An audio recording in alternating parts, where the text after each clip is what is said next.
They thought she was just the janitor until she picked up the marker. Dorothy Miller, a 68-year-old cleaning lady, was mocked in front of the entire school during a cruel math challenge. But when she solved a university-level equation in minutes, the laughter died and secrets long buried began to surface. Who is she really, and why did the school try to keep her past hidden? The air in Northwood High's auditorium hung thick with the cloying scent of floor wax and adolescent anticipation. Principal Richard Collins, a man whose smile rarely reached his eyes, surveyed the assembly of seniors with a practiced, almost bored, gaze. His crisp suit and perfectly coiffed silver hair were a testament to his meticulous self-presentation, a stark contrast to the unassuming figure he was about to spotlight. At 68, Dorothy Miller, a woman whose life had been dedicated to the elegant logic of numbers, now moved through the hallowed halls of academia, not as a scholar, but as a silent, almost invisible presence. Her uniform, a plain gray jumpsuit, swallowed her slender frame, and her silver hair, neatly tied back, framed a face etched with the quiet dignity of a life lived, perhaps too humbly. Today, however, was different. Principal Collins had orchestrated a spectacle. "Student," he began, his voice a smooth, modulated baritone that commanded attention. "We have often discussed the importance of problem solving, of facing challenges head on." His eyes, however, were not on the sea of eager faces before him, but darted toward the back of the auditorium, where Dorothy was meticulously wiping down a row of seats, oblivious to the unfolding drama. A ripple of suppressed laughter spread through the front rows, particularly from a cluster of students around Emily, Jack, and Kevin, known for their casual cruelty and unwavering loyalty to Principal Collins's unspoken biases. They knew what was coming. "Sometimes," Collins continued, stepping away from the podium and strolling towards the aisle, "we encounter individuals who, despite their humble circumstances, possess an unexpected spark." He paused, a deliberate, theatrical beat, then fixed his gaze on Dorothy. "Mrs. Miller, would you mind stepping forward for a moment?" Dorothy, startled, looked up, her cleaning rag still clutched in her hand. Her dark eyes, usually reserved and distant, now held a flicker of apprehension. She moved slowly, her movements deliberate, as if each step required conscious effort. A few students snickered openly. Principal Collins offered a condescending half-smile. "Mrs. Miller," he repeated, louder now, as she reached the edge of the stage. "We have a little puzzle for you, just a bit of fun, to lighten the mood." He gestured to a large whiteboard that had been wheeled onto the stage, ostensibly for a math challenge. On it, scrawled in bold, almost mocking strokes, was a complex mathematical equation, a labyrinth of variables and functions that would challenge even advanced university students. It was an elliptic curve equation, designed to appear intimidating and beyond the grasp of anyone without specialized knowledge. Principal Collins had clearly done his homework, not to challenge, but to embarrass. "Perhaps," he said, his voice dripping with feigned concern, "you could lend us your unique perspective on this. Show these bright young minds how even a cleaning lady might approach such a formidable problem." The auditorium erupted in a wave of muffled giggles and snorts. Emily, Jack, and Kevin exchanged triumphant glances, their faces alight with malicious glee. The young teacher, Miss Anya Sharma, who sat among the faculty, felt a knot tighten in her stomach. She had noticed Principal Collins's disdainful remarks about Dorothy before, the way he would dismiss her presence with a wave of his hand, but this was a new low, a deliberate, public act of humiliation. Dorothy stood before the whiteboard, her gaze sweeping over the intricate symbols. The equation, though complex, was not unfamiliar to her. It was a variation of problems she had solved countless times in lecture halls, on blackboards, in the quiet solitude of her research. A faint, almost imperceptible tremor ran through her hands, but her expression remained unreadable. She looked at Principal Collins, then at the sea of eager, mocking faces. A flicker of something, perhaps defiance, perhaps a quiet resurgence of a long-dormant fire, ignited in her eyes. Principal Collins, mistaking her silence for confusion, stepped closer, his voice dropping to a theatrical whisper, loud enough for everyone to hear. "Don't worry, Mrs. Miller. It's just a bit of fun. No one expects you to actually solve it. It's merely a demonstration of intellectual boundaries." He chuckled, a dry, humorless sound. He picked up a marker, extending it to her with a flourish, as if bestowing a great honor. "Go on, give it a try. For old time's sake, eh?" The old time's sake was a cruel jab, a reference to the whispers that circulated among a few older staff members about Dorothy's past, whispers that Principal Collins had actively suppressed and ridiculed. A hush fell over the auditorium. Students leaned forward, anticipating a clumsy, bewildered attempt from the old woman, a confirmation of their prejudices. Dorothy took the marker. Her fingers, gnarled and stained from years of cleaning, seemed to transform as they wrapped around the sleek plastic. She turned to the whiteboard, her back to the audience, a silent challenge in her posture. Then, with a methodical precision that stunned the room, her hand began to move. Not hesitantly, not with the fumbling uncertainty Principal Collins had expected, but with a fluid, confident grace. She didn't erase anything, didn't hesitate. She began writing, not at the beginning of the problem, but identifying a crucial point of simplification, a variable substitution that would unravel the entire complex structure. The rhythmic squeak of the marker against the board filled the silence. Her strokes were clear, precise, and surprisingly swift. A collective gasp rippled through the front rows. Emily's smirk vanished, replaced by a look of bewildered disbelief. Jack's jaw dropped. Kevin, who had been openly mocking, now sat rigid, his eyes glued to the board. Principal Collins's confident smirk slowly melted into a mask of stunned confusion, then a dawning horror.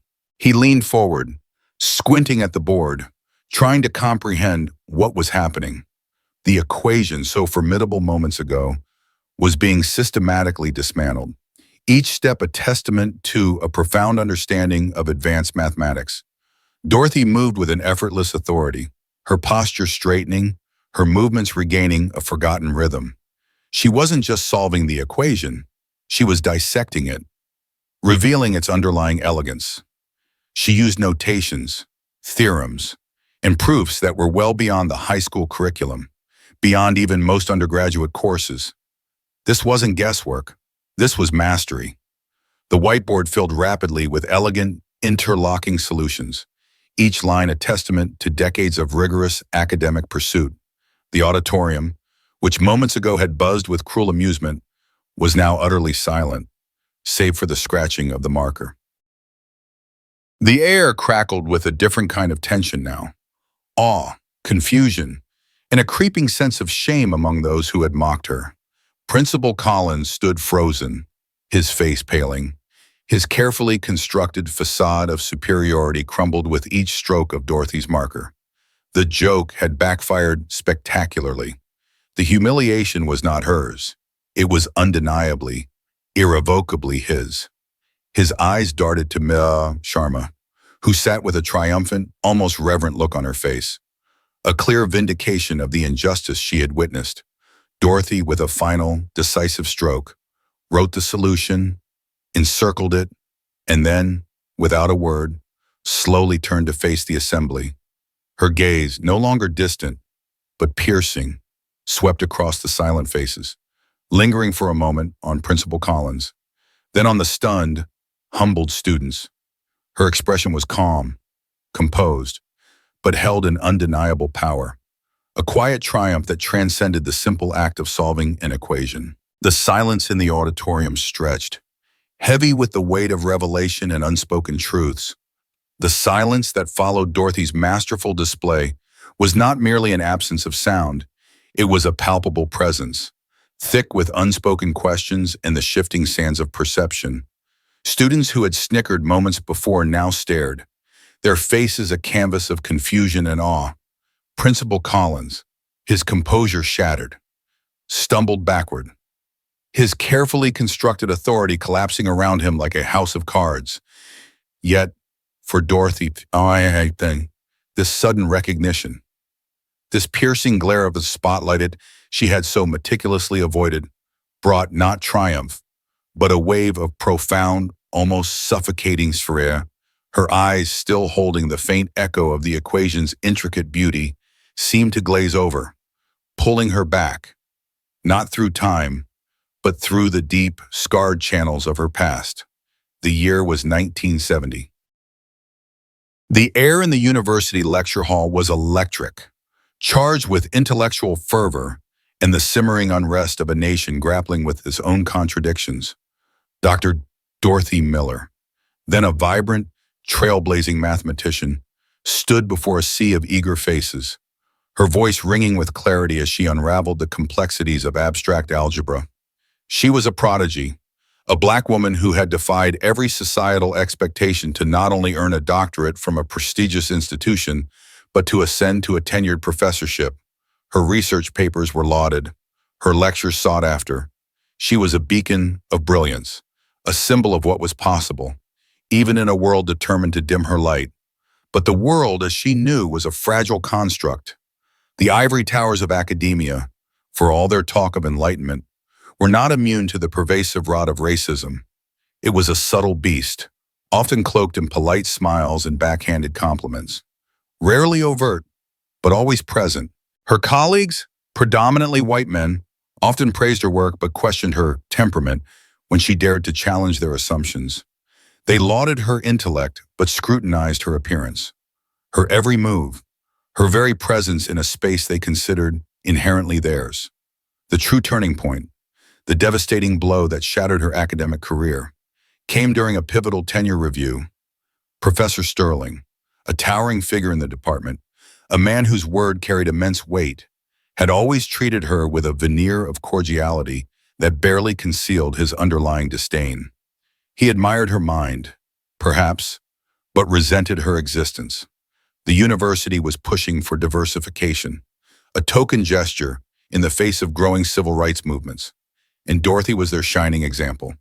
But Sterling and his ilk saw her as an imposition, a threat to their established order. A crucial grant proposal, one that Dorothy had poured years of her life into, was mysteriously rejected. The official reasons cited minor methodological inconsistencies, a vague accusation that felt deliberately engineered. Simultaneously, an anonymous letter, filled with thinly veiled racist slurs and accusations of unprofessional conduct, suddenly appeared in the dean's office. It spoke of her aggressive demeanor and disruptive influence, coded language for her refusal to be submissive.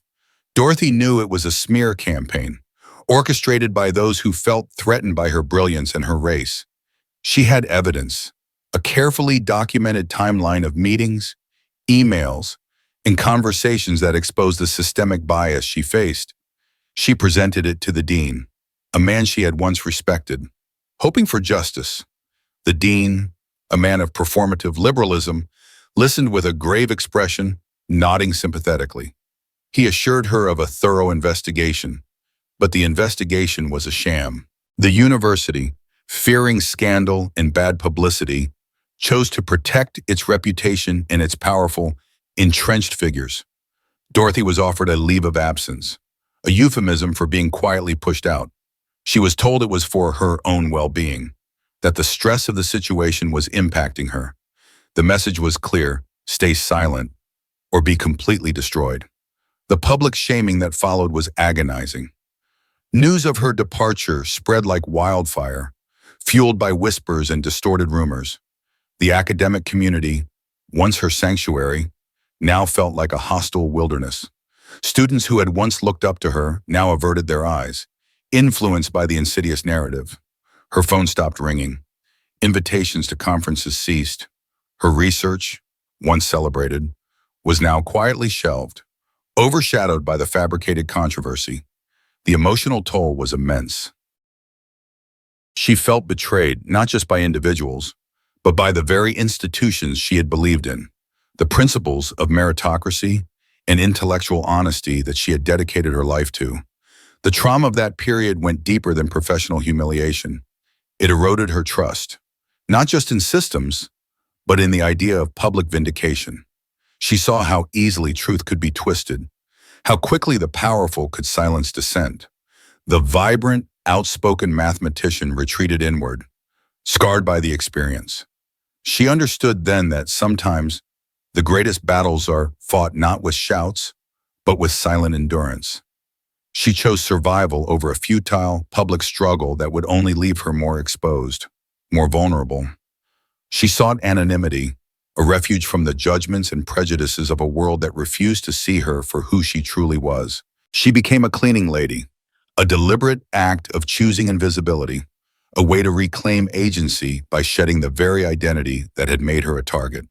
It was a painful transformation, a baring of her true self beneath layers of anonymity, a quiet rebellion against a world that had tried to break her spirit. The work was simple, tangible, and required no public accolades. It allowed her to exist, to observe, to be present without being seen, a silent sentinel in the very institutions that had once promised her intellectual freedom. And so, for decades, Dorothy Miller had moved through the periphery of life, her brilliance carefully concealed, her past a closely guarded secret. The quiet dignity she carried was not born of meekness, but of a profound understanding of the world's harsh realities and a quiet resolve to survive them. But today, standing before the stunned faces in the Northwood High Auditorium, the thin veil of anonymity had been abruptly ripped away. The act of solving the equation, a spontaneous resurgence of her true self, had opened a wound that had festered for decades. The past, with all its pain and injustice, was no longer a distant memory. It was a living, breathing presence, demanding to be acknowledged. The silence in the auditorium, though different from the one that had followed her academic downfall, held a similar potential for revelation. The question now was not just who she was, but what this sudden unveiling would mean, not just for her, but for the prejudiced world around her. The auditorium incident had ripped away the carefully constructed veil of anonymity that Dorothy Miller had worn for decades. The reverberations were immediate, unsettling, and strangely silent. Principal Collins, mortified by the public exposure of his own petty cruelty and intellectual inferiority, could not openly retaliate. The awe that had fallen over the assembly, particularly from the younger faculty like Miss Sharma, made overt punishment unthinkable. Instead, Collins, a master of passive aggression, opted for a more insidious form of persecution, a systematic chipping away at Dorothy's already humble existence. The morning after, Dorothy arrived for her shift, the usual quiet hum of the school replaced by a strange undercurrent of whispers and furtive glances. Students, who had once barely registered her presence, now watched her with a mixture of curiosity and lingering shock. Emily, Jack, and Kevin, the trio who had reveled in her public humiliation, now avoided her gaze, their usual bravado replaced by an uneasy silence. Their initial glee had curdled into embarrassment, their faces a mask of sullen resentment. The school felt different, charged with an unspoken tension, an atmosphere thick with judgment and unspoken narratives. Principal Collins's first subtle move came via a memo from the administrative office. Dorothy's daily cleaning route, once a predictable circuit of classrooms and corridors, was drastically altered. She was assigned to the farthest, least trafficked wings of the school, areas typically reserved for storage or undergoing minor renovations. Her new duties included cleaning the dusty, seldom-used archives, scrubbing the neglected corners of the cavernous gymnasium, and, most tellingly, maintaining the faculty restrooms, a task notoriously assigned to new or disfavored staff. The shift was designed to isolate her, to bury her in menial, undesirable labor, and to send a clear message her momentary brilliance did not change her place in the school's rigid hierarchy. "Mrs. Miller, we're just optimizing our operational efficiency," Collins had stated, his voice sickly sweet during a brief, unannounced meeting in his office. He had not looked her in the eye, instead shuffling papers on his desk. "We believe your unique talents can be best utilized in these more specialized areas. It requires a certain dedication to detail." His words, ostensibly complimentary, were barbed with contempt.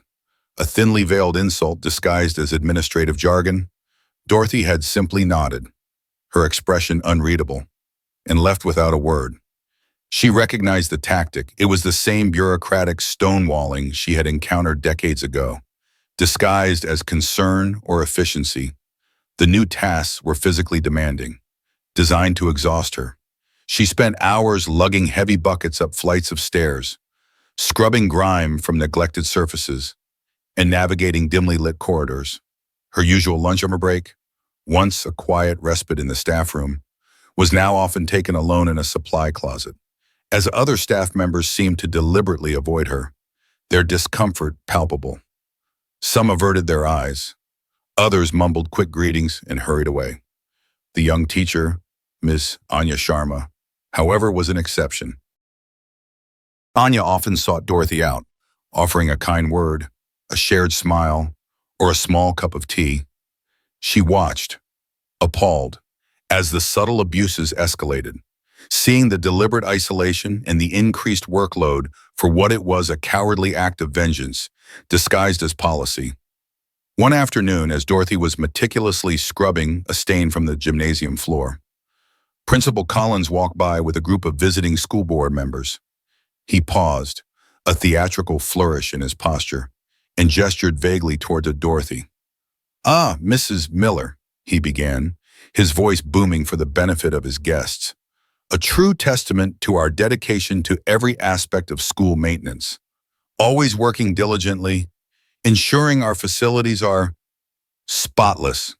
He didn't acknowledge her by name, or even meet her eyes. It was a classic microaggression, reducing her to an inanimate object, a part of the building's upkeep rather than a human being with dignity and a profound intellect. The board members offered perfunctory nods, their eyes scanning the pristine floor, oblivious to the silent insult hanging in the air. Dorothy, unfazed, continued her work, her movements precise, her face a mask of quiet endurance. She had learned long ago that true power lay not in reacting to such provocations, but in refusing to be defined by them. The students, taking their cues from Collins, began to revert to their old behaviors, albeit with a new, more pointed edge. The initial shock had worn off, replaced by a renewed sense of entitlement. Emily and Kevin would sometimes leave small, intentionally messy spills in the newly cleaned areas, giggling as Dorothy approached with her mop. Jack, emboldened by Collins's tacit approval, once deliberately tripped, scattering a pile of books near her, then watched with a sneer as she silently bent to collect them. The disrespect was a deliberate, calculated erosion of her newfound, albeit momentary, public standing. They were attempting to put her back in her place, to reaffirm the invisible lines of class and race that they believed defined the school. The school administration also began to create bureaucratic hurdles. Requests for new cleaning supplies were delayed or denied. Her payroll statements often contained minor discrepancies that required her to spend valuable time in the administrative office, waiting endlessly for a junior clerk to process her inquiries.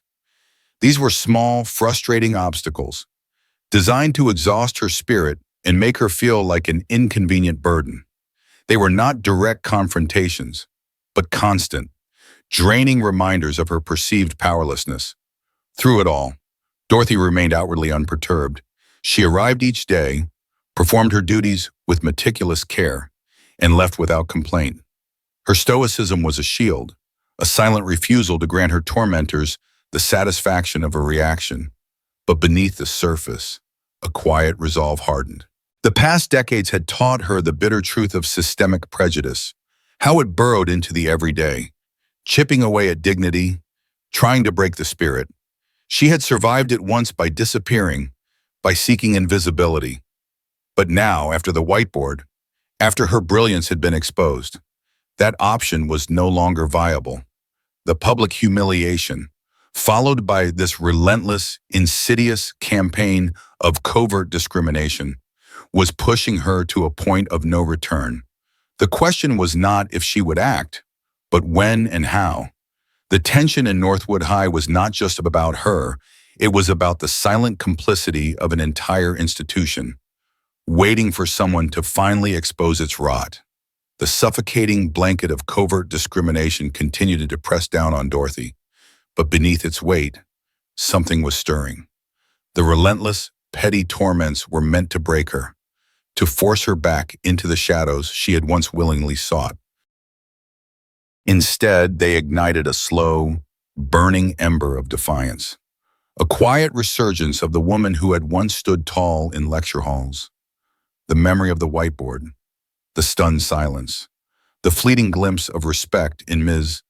Sharma's eyes. These were tiny sparks in the encroaching darkness. She knew she couldn't simply endure anymore. The system had tried to erase her once. She wouldn't let it happen again. Her first act of resistance was not a dramatic confrontation, but a subtle, almost imperceptible shift in her routine.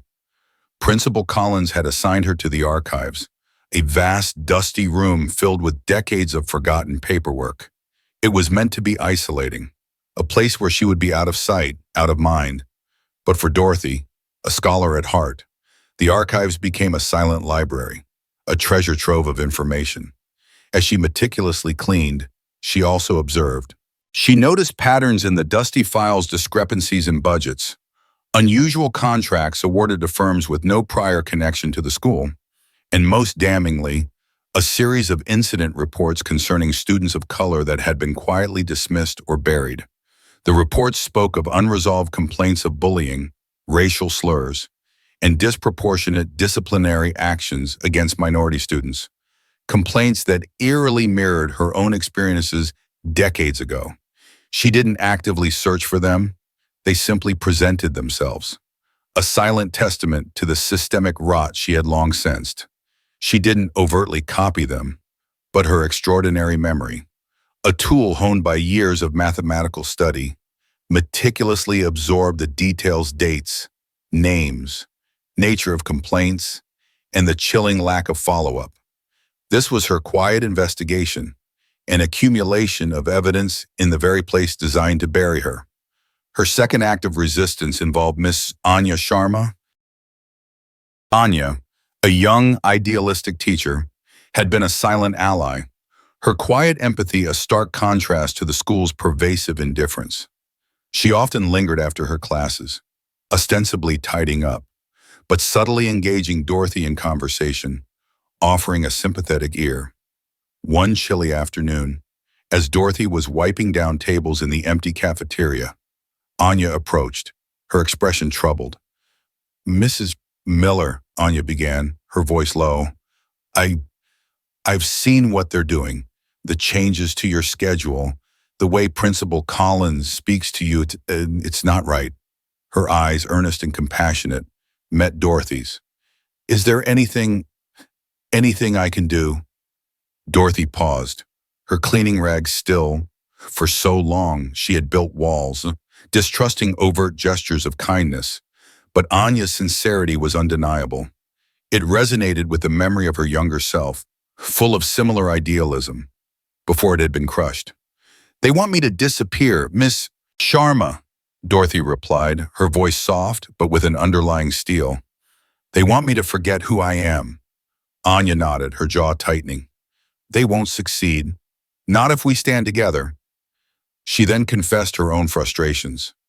She had tried to advocate for more inclusive curricula, only to be met with bureaucratic stonewalling from Principal Pishways and his inner circle of long-serving, uninspired teachers. She too had witnessed the subtle biases against students of color, the way their concerns were often dismissed. She confessed that she felt increasingly isolated, her voice unheard.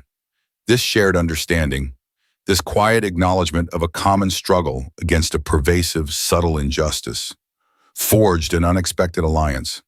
Dorothy, in a rare moment of vulnerability, shared a veiled glimpse into her past, speaking not of her professorship directly, but of having seen this pattern before, in other places, in other times. She spoke of the exhaustion of fighting alone, of the insidious ways systems could break an individual's spirit. Anya listened intently, her admiration for Dorothy deepening into a fierce resolve. Anya's first practical act of support was subtle but significant. Knowing Dorothy's increased workload and the deliberate withholding of supplies, she began leaving extra cleaning products, industrial-strength solvents, fresh cloths, in strategic, out-of-the-way locations that only Dorothy would find. It was a small act of sabotage against Collins's petty tyranny, a quiet signal of solidarity. She also started subtly documenting the instances of discrimination she witnessed: the altered schedules, Collins's demeaning comments, the students' renewed bullying. She used her phone not to record, but to note down dates, times, and specific incidents in a private journal, building a quiet, meticulous case. The third act of resistance came unexpectedly. From the school's stray cat, a mangy ginger tabby affectionately known as Rusty. Rusty had a peculiar habit of following Dorothy on her cleaning rounds, weaving around her ankles, purring softly. One evening, as Dorothy was in the dimly lit gymnasium, meticulously scrubbing a forgotten corner, she heard faint whispers. Emily, Jack, and Kevin had slipped back into the school, their voices echoing in the vast space. They were planning something, discussing another little surprise for the old lady. Dorothy paused, listening, her hand instinctively reaching for a discarded mop handle. Suddenly, Rusty, who had been curled up on a nearby bench, sprang to life. With an unexpected burst of speed and a piercing yowl, he launched himself at Jack's legs, claws extended. Jack yelped in surprise and pain, stumbling backward, dislodging a stack of equipment that they had intended to mess up. Emily and Kevin shrieked, startled, and the trio, convinced they were being ambushed, scrambled out of the gymnasium in a panicked rush. Dorothy watched them flee, a faint, almost imperceptible smile touching her lips. Rusty, his mission accomplished, rubbed against her leg, purring contentedly. It was a small, almost comical victory, but it was a victory nonetheless, a moment of unexpected support from the unlikeliest of allies, a reminder that she was not entirely alone in this fight. It also served as a confirmation their harassment was not random. It was organized, deliberate. These subtle acts, her silent investigation, Anya's quiet alliance, and even Rusty's timely intervention, were not yet open rebellion. They were strategic preparations, the gathering of resources, the forging of alliances, and the quiet rediscovery of her own strength. The tension in Northwood High was a coiled spring, tightening with each passing day. The public humiliation on the stage had been the first tremor, the covert discrimination, the steady pressure. Now Dorothy was gathering her forces, not for revenge, but for justice, preparing for a confrontation that would not just expose Principal Collins, but force the entire school to confront the deep-seated prejudices it had so long ignored.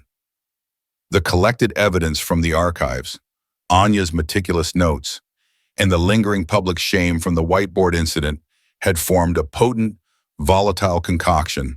The school's annual Parent-Teacher Association PTA meeting was fast approaching, a traditionally placid affair often dominated by Principal Collins's self-congratulatory speeches.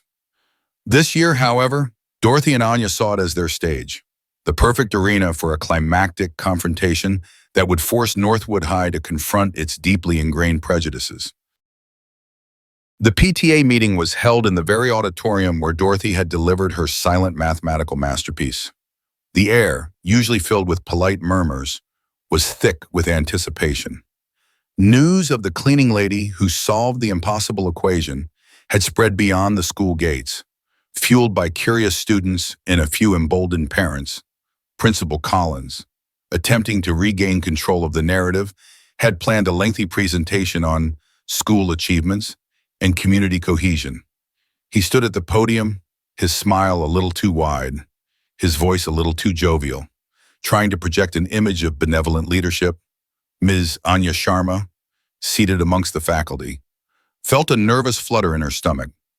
She held a discreet folder, its contents a culmination of weeks of silent observation and strategic planning. Dorothy, meanwhile, was not in the audience.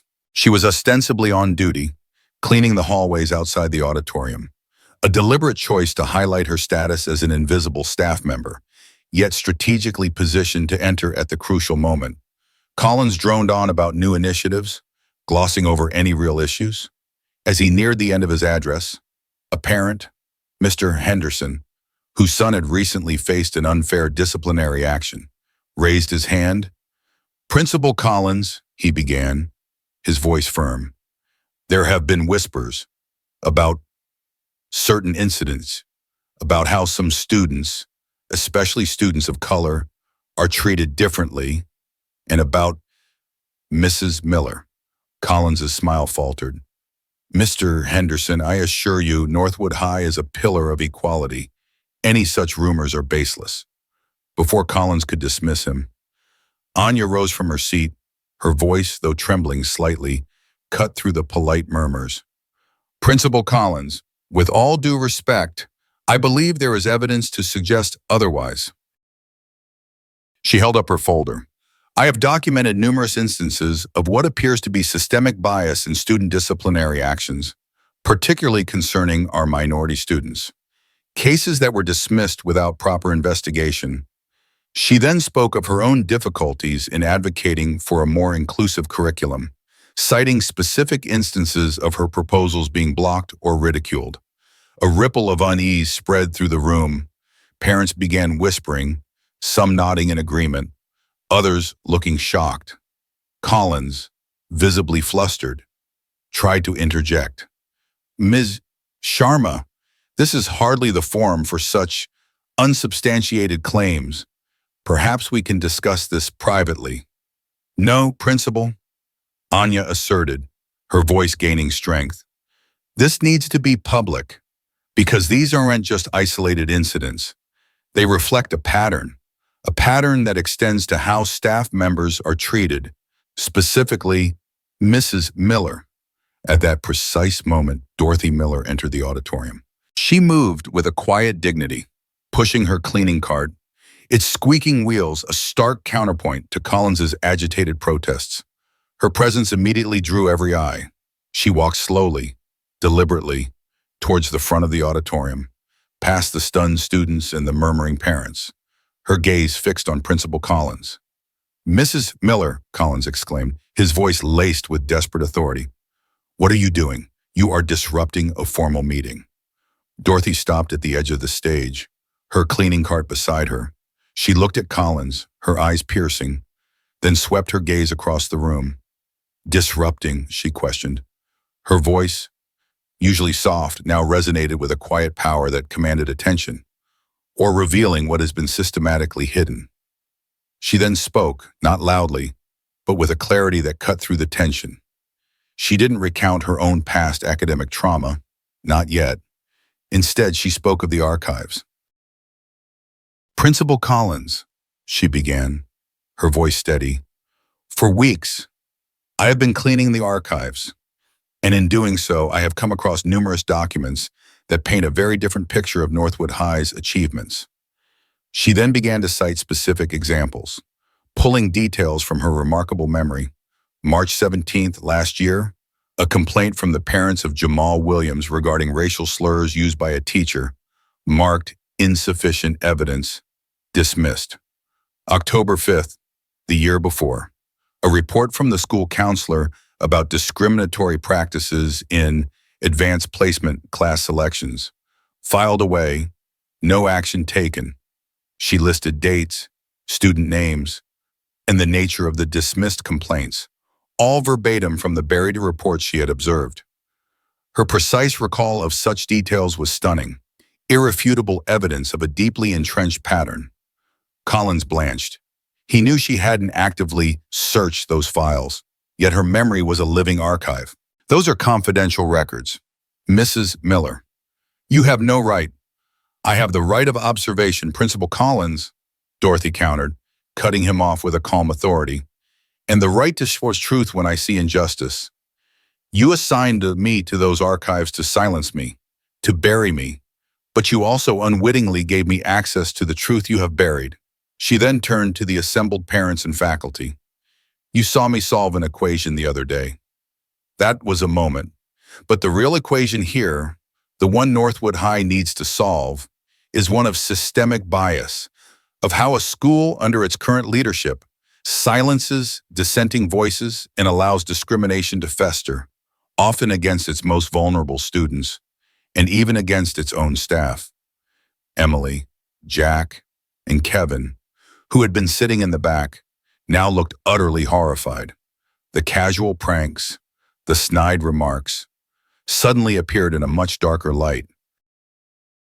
Their complicity in Principal Collins's quiet reign of prejudice was now openly exposed. Other teachers, many of whom had silently resented Collins's authoritarian style and casual dismissiveness of their concerns, now exchanged knowing glances. A murmur of outrage began to spread through the audience, no longer suppressed. Anya stepped forward, placing her folder on the podium. "Mrs. Miller is right. My own observations and documented incidents corroborate everything she says. The evidence is here." She opened the folder, revealing meticulously organized notes and copies of official communications that illustrated the systemic barriers she had faced. The PTA meeting devolved into a cacophony of angry questions and demands for accountability. Parents, now armed with tangible information, began to voice their own frustrations. Their past suspicions now confirmed. The school board members, who had accompanied Collins, now looked deeply uncomfortable, their faces a mixture of shock and concern. They had witnessed a direct, undeniable challenge to the school's authority, backed by unassailable facts. Principal Collins, cornered and exposed, stammered, attempting to deflect, to deny, to regain control. But the tidal wave of truth was too strong. The silence that had once protected his insidious practices had been shattered by Dorothy's quiet brilliance and Anya's courageous stand. The climactic confrontation was not just about Principal Collins. It was about the collective awakening of a community to the subtle, pervasive nature of prejudice that had been allowed to thrive within their institution. The school, once a bastion of carefully cultivated complacency, was now forced to look into the mirror and confront its own reflection. The aftermath of the PTA meeting rippled through Northwood High like a seismic shockwave. The placid facade of the institution had been irrevocably cracked, revealing the ugly truths festering beneath. Principal Collins, publicly humiliated and exposed, found his authority crumbling overnight. The school board members, deeply embarrassed by the revelations, launched an immediate, albeit performative, internal investigation. The PTA, once a quiet advisory body, transformed into an active advocacy group, demanding tangible changes. The immediate consequence for Principal Collins was swift and decisive. The internal investigation, fueled by Anya's detailed documentation and Dorothy's irrefutable recall of archival data, quickly uncovered a wider pattern of misconduct, financial irregularities tied to questionable contracts, and a deeply discriminatory administrative culture. Within days, the school board announced his resignation for personal reasons, a polite euphemism for being quietly removed from his position. The announcement was met with a mix of relief and grim satisfaction among staff and parents. His key allies within the administration and a few teachers who had actively enabled his biases also faced repercussions. Several were placed on administrative leave pending further investigation, while others, sensing the shifting tide, quietly sought transfers to other districts. The carefully constructed network of complicity that Collins had fostered began to unravel, each thread pulled revealing more rot. For the students, the impact was profound. Emily, Jack, and Kevin, the trio who had spearheaded the harassment, found themselves pariahs. Their casual cruelty, once overlooked, was now seen for what it was: a reflection of the toxic environment Collins had cultivated. They were subjected to disciplinary action, including mandatory participation in diversity and inclusion workshops.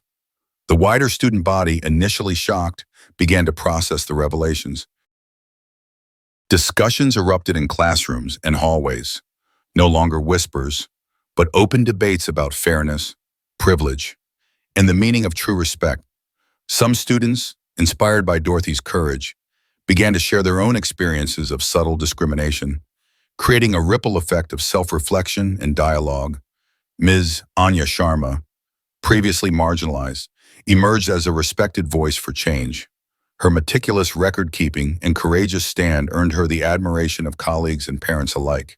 She was appointed to an interim committee tasked with reviewing school policies and fostering a more inclusive environment.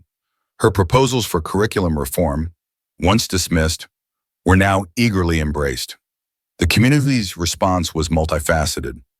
Local news outlets picked up the story, fascinated by the janitor who exposed a corrupt principal. The narrative of the silent, underestimated figure who brought down a prejudiced system resonated widely. Community leaders and civil rights organizations issued statements of support for Dorothy, condemning the systemic racism unveiled at Northwood High. Public pressure mounted for comprehensive reforms, not just at Northwood, but across the district. However, the path forward was not without its challenges. There were still those who clung to the old ways, murmuring about disruption and unnecessary drama. Some parents, uncomfortable with the uncomfortable truths, questioned the extent of the changes. But the momentum for accountability was undeniable. The PTA organized town hall meetings, inviting experts on diversity and inclusion, fostering uncomfortable but necessary conversations. The spotlight on Northwood High became a catalyst for broader self-examination within the district. As for Dorothy, the immediate aftermath brought a strange mix of exhaustion and quiet satisfaction. She continued her cleaning duties. But now, the glances she received were different. They were no longer dismissive or mocking, but respectful, even reverent. Students offered polite greetings. Teachers nodded in acknowledgement. And even some of the parents who had dismissed her before now approached her with apologies and gratitude. The school, in its embarrassment, offered her an immediate promotion to a supervisory role. With significantly higher pay and administrative duties, she accepted the pay raise, but politely declined the supervisory role, stating her preference for keeping her hands on the actual work. It was a subtle assertion of her autonomy, a refusal to be co-opted by the very system she had exposed. She would continue to clean, but now her presence carried a weight, a quiet authority that transcended any job title. The initial shock had given way to a dawning understanding. Her fight was not just her own. It was a battle for the soul of the institution, a powerful lesson for everyone about looking beyond the surface. The upheaval at Northwood High was more than just a change in leadership. It was a profound shift in the school's very ethos. The seeds of transformation, sown by Dorothy's courageous act and Anya's unwavering support, began to blossom. The initial chaos and discomfort gave way to a concerted effort to rebuild, to heal, and to truly embody the values of equality and respect that had long been mere platitudes. Dorothy Miller, no longer an invisible presence, became a quiet, powerful symbol. She continued her cleaning duties, moving through the revitalized halls with the same methodical precision. But now, her steps carried the weight of history, of justice, where the school, in a public assembly reminiscent of the one that had witnessed her humiliation, organized a special ceremony. It wasn't merely an apology, but a profound acknowledgement of her contributions. The interim principal, a woman of integrity who had replaced Collins, stood before the entire student body and faculty. She formally acknowledged the systemic biases that had festered under the previous administration, citing Dorothy Miller's courage as the catalyst for change. Today, the interim principal announced, her voice resonating with sincerity, we honor a woman who, through her quiet strength and undeniable brilliance, forced us to look inward. Mrs. Dorothy Miller, you have not only maintained our physical spaces, but you have also cleansed our conscience. You have shown us that true wisdom often resides in the most unexpected places, and that injustice, however subtle, cannot stand forever. A standing ovation erupted, far louder and more heartfelt than any Collins had ever received. Students, many with tears in their eyes, applauded vigorously. Emily, Jack, and Kevin, having completed their workshops, stood respectfully, their faces etched with a newfound humility. Anya, beaming, stood beside Dorothy, a testament to their powerful alliance. Dorothy, her eyes glistening, accepted a framed commendation, not as a trophy, but as a symbolic gesture of the school's commitment to a new path. She didn't deliver a long speech. Her message was concise, delivered with the quiet authority that had come to define her. "My hope," she stated, her voice clear and strong, "is that this school, and every person within it, remembers this: never underestimate the power of truth. Never assume someone's worth based on their sign or their background. And never, ever allow prejudice to take root in your hearts or in your institutions. The equation of justice requires constant vigilance, constant solving." Her words resonated deeply, becoming a new mantra for Northwood High. The school implemented sweeping changes. A new student advocacy and equity committee was established. With Ms. Anya Sharma as its co-chair, this committee created clear, transparent procedures for reporting discrimination and ensuring thorough investigations. Diversity and inclusion training became mandatory for all staff and students. The curriculum was reviewed and reformed to include more diverse voices and perspectives, acknowledging the rich tapestry of cultures that made up their community. Partnerships were forged with local civil rights organizations, bringing in external expertise and accountability. The story of Dorothy Miller, the cleaning lady who was a former math professor, transcended the local community. It became a powerful case study in news articles and online forums, a testament to the quiet power of everyday individuals to challenge entrenched systems. Her simple yet profound message about truth and prejudice was widely shared on social media, sparking conversations far beyond the school's walls. People from all walks of life, inspired by her resilience, shared their own stories of overcoming adversity and challenging discrimination. The emotional impact on Dorothy was transformative. The scars of her past, though still present, no longer defined her. She found a profound sense of peace, knowing that her long-buried brilliance had finally served a purpose far greater than personal recognition.